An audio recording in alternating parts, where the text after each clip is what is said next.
There is a sickness deep in the heart of human consciousness, a putrid evil that is running rampant through the underbelly of modern society, rarely seen or discussed in public, but is the ultimate source of all of our misery, our suffering. This evil masks itself on the surface appearance of the world, with the pretense that everything is okay, life is good, and look at all of the fun that we're having. However, this illusion is as false a reality as the demiurge, and in fact, they are simply a reflection of each other. As above, so below. This evil takes its roots on many levels, and one of the darkest ways that it manifests is in the form of sexual energy manipulation and pedophilia. Jeffrey Epstein was the first public domino, a sick and twisted figure, or soulless ego if you will, who arranged and organized a large sex trafficking ring of women and girls, often underage, abusing them and forcing them to have sex not just with him,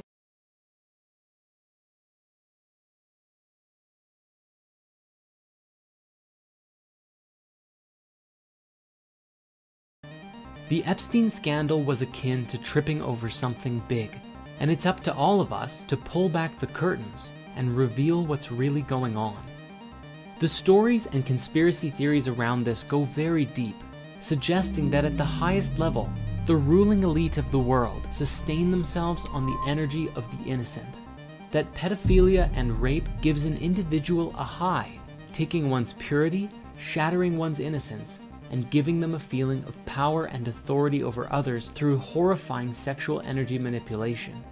However, while it may be easy to dismiss this idea, there are certain anomalies that stand out when investigating this material.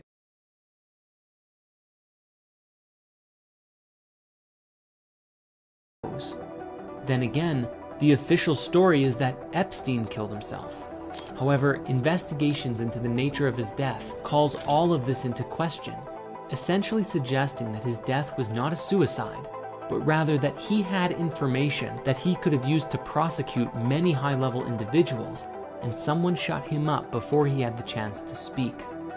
As far as Hillary's emails go, many claimed that certain code words were being used consistently to refer to children for use in strange and mysterious events.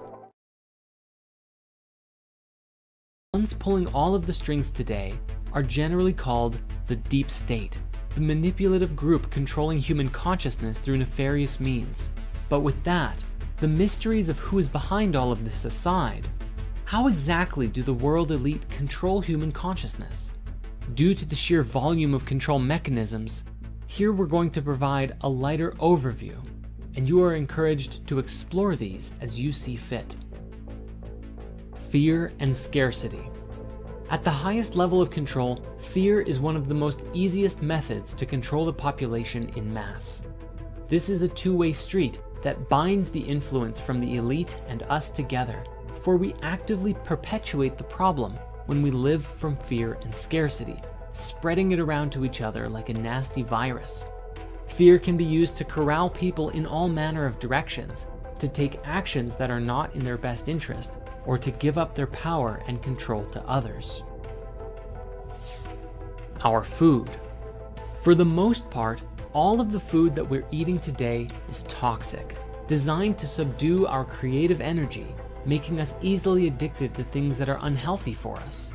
Whether it's processed foods, rich with salt, sugar, and fat, or even our produce, which has been chemically engineered or sprayed with pesticides and herbicides. We can see this with Monsanto, who have actually patented seed and GMO production, disallowed the ancient practice of saving seeds, and ultimately controlled the food supply, but have masked it as providing the world food, fluoride in the water.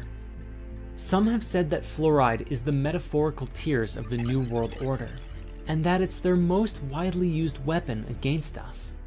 The idea, in a nutshell, is that governments put fluoride in our water supply in order to negatively affect huge populations and facilitate mass control, whether for financial gain through the health defects that it causes, or for the purpose of disrupting our connection to the spiritual planes. Any quick search of a fluoride conspiracy brings up notions that it calcifies the pineal gland, the organ in our brain that is often linked to consciousness and the third eye. If you dig into why water fluoridation began, you find a convoluted, suspicious mess, mostly centering around the aluminum production company Alcoa, who supposedly had a lot of toxic waste to spare that took the form of fluoride as a byproduct of aluminum production. After a single biochemist who was sponsored by them showed in a lab that fluoride affects cavities in rats in 1939, so the story goes, the first public proposal that the US should fluoridate its water supplies were made, not by a doctor, but by an industry scientist. Nowadays, our water is fluoridated in over 24 countries, mostly in the Western world.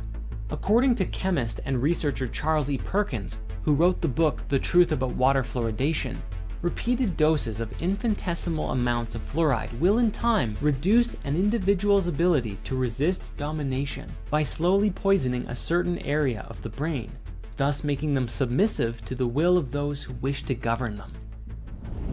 While there are unsupported theories that the Nazis used the chemical in concentration camps or the USSR in their gulags, the threat of fluoride isn't just a theory. The work of Jennifer Luke in the 90s showed that by old age, the pineal gland contains the same amount of fluoride as teeth, having been calcified as we age. Further, a huge review on fluoride toxicity published by the National Research Council in 2006 reported a range of negative side effects from fluoride, including decreased melatonin production and other effects on normal pineal function, which in turn could contribute to a variety of bad effects in humans. In fact, studies from Harvard and China's Shanghai Health Institute may even have linked fluoride to reduced IQ in children and even suggest that it could be toxic to a developing brain. As well as being linked to certain types of cancer, it's also been shown to destroy the male reproductive system in rabbits. The bottom line is, the benefit to risk ratio on water fluoridation is unclear due to a lack of good evidence, with most people not even knowing that they're drinking it. If the conspiracy theories are to be believed, professors doing this research have been met with numerous attempts to discredit them.